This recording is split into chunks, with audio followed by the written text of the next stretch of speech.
Are elections truly predictable? A couple of decades back, people like Nate Silver, right, who's an American economist, went on to predict US elections, right? And he actually went on to predict 3 elections with almost 100% accuracy. Since we believe elections are predictable in India, right, we went on to launch the election prediction challenge, right, given that we have an assembly election round the corner.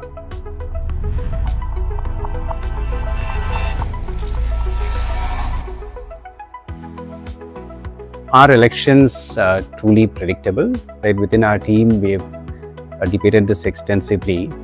Right, as data scientists, AI engineers, predictive modeling experts, trainers, right, we've been posed with this question a lot. Are elections predictable?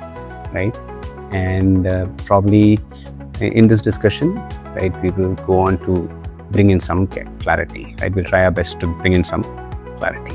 So maybe let's start with asking, has this kind of prediction been done before? What methods do people use and what were the results they achieved? Yeah, so election predictions has been done for decades together, right? But then the way election predictions are done today is very quantitative, right? You gather data from public domain, right, and so on, and do it, right? So that is very different. But in the past, it has been done many times, right? But most of it has been wild guesses, right? Exit polls and analysts making wild guesses, right? But that changed, right, a few years back, right? About a couple of decades back, people like Nate Silver, right, who's an American economist, went on to predict US elections, right? And he actually went on to predict 3 elections with almost 100% accuracy. In all the 50 states, there was a year where he predicted all 50 correct, all 50 election outcomes correct, right? And then other years, I think it was 49 and 48 or so, right? So that is very high, right? Upwards of 90%, right? And Nate Silver is an economist, has passion for making game-related predictions, baseball, right, football, and so on, I think, right? And he was also interested in election prediction because it's a tough problem, right? What he did is actually went on to gather data that is publicly available, like social media data, Twitter, right, and data that was put out by the government and so on, right? So he solved it more as a big data problem, right? So gathered data, consolidated it, went on to build model, right? And the results are out there, right? And they kind of prove that all these quantitative techniques, right, all these predictive modeling techniques can be very powerful tool in predicting the election outcomes. So Nate Silver predicted 3 US elections with very high accuracy. So my question is, what about India? Given our digital landscape, is it possible? Has this been done before? So if you look at what has happened to India, right, think of the internet penetration, it's exploded, right? There's exponential increase in internet penetration, right? So see the kind of transactions we do. GPay is a big example, right? Everybody uses it, right? Social media, like Instagram, YouTube, right, is content from social media is consumed like anything, right? Irrespective of what language they speak, across the state, across the country, right? It has been happening irrespective of what age, right? Are they well educated, less educated, right? Doesn't matter, right? So they are consuming content from all of these channels, right? So which means the politicians are going to take advantage of that. They're going to use the influencers to do the campaigns and so on. So there's a lot of digital footprint that is going to be there, right? And you have certain means of gathering information, like how much ad spends were done, right? How much money they are putting, right? So the campaigns are more digital than you would see people investing in posters and painting the walls and so on, right?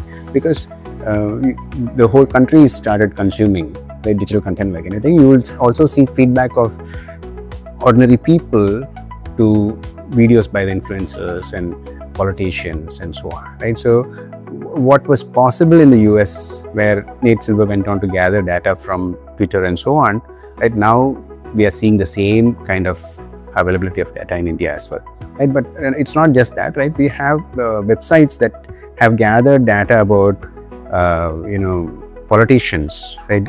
Putting out records of or putting out details like what are the crimes they have done, right, to the achievements they have made, right, and their wealth and many other things. So there's a lot of data that is publicly available. There is data by the government portals, right, where there are information about constituencies and population and many other details, right? All of this put together can actually get you to make fantastic predictions, right? So we as a country have evolved. We have the people have gone on to consume a lot of digital content, which means that they're also responding to it, right? They're putting out comments, right, and so on, right? And a lot of transparency is there, right? And a lot of content, a lot of data that was only in paper, right, is now digitally available for anybody to use, right? Which means that somebody who really wants to do election predictions can leverage all of it, like Nate Silver, right? And with all tools like AI and so on, right, it might be a lot easier these days. See, since elections are predictable, since we believe elections are predictable in India, right, we went on to launch the election prediction challenge, right? Given that we have a assembly election round the corner with 4 states and 1 union territory, right? So the election prediction is all about that, to make predictions for these 4 states and a union territory. So this competition is called India Predicts 2026. So can you tell us a bit more about it? Yeah, so this competition is open for all citizens of India, right, 18 years or above, right, and it's open to everybody, right, students, researchers, AI engineers, IT professionals, journalists, observers, right, political observers, right, and so on, right. Today we really don't need the tools and we don't need that expensive tool and a very expert team like Nate Silver had. And today we have AI and other such tools that can actually do that heavy lifting for us, right? That's why we think, irrespective if you're an AI engineer or a predictive modeling expert or a journalist who is not necessarily tech savvy, right, will be able to make predictions, right, using the current tools and techniques, right? And you can enroll for this competition by signing up a form in pollsters42.com. Right, so this is co-sponsored by Data Science Academy and CurveLogix. So what motivated Data Science Academy and CurveLogix to launch this challenge? So Data Science Academy and CurveLogix has been in machine learning and AI and advanced analytics for really long, right? And CurveLogix has been into game analytics using computer vision, tracking players' position, right, and figuring out strategies from videos and so on, right? And in games like baseball, basketball, right, football, and so on, right? We're also into things like stock market prediction, right? If you look at all of this, right, they are very complex problem to solve, but very exciting, right? And election predictions are in the same realm, right? So that's why we felt we should actually go on to increase awareness that something like this can be done, right? We really don't believe in guessworks. We don't believe in wild guesses, but can you actually make predictions based on facts and figures, right? And we want to actually sensitize people, right, or increase awareness and inspire them, right, to go on to try their hands on doing election prediction, right? And it might not be as hard as they think, right, if you can put in enough effort and you use the right tools and so on, right? And that's why we want to put out this 1 lakh rupee reward, right, so that more and more people are giving it a try at least, right? And we really want this to be done at a national level, right? We want people to go and try their hands on, right, get aware, right, get inspired. So that's the whole idea. So if we can predict elections, does that mean voters will make more informed decisions? Exactly, right. So we believe that democracy is truly effective only when every voter is well informed, right?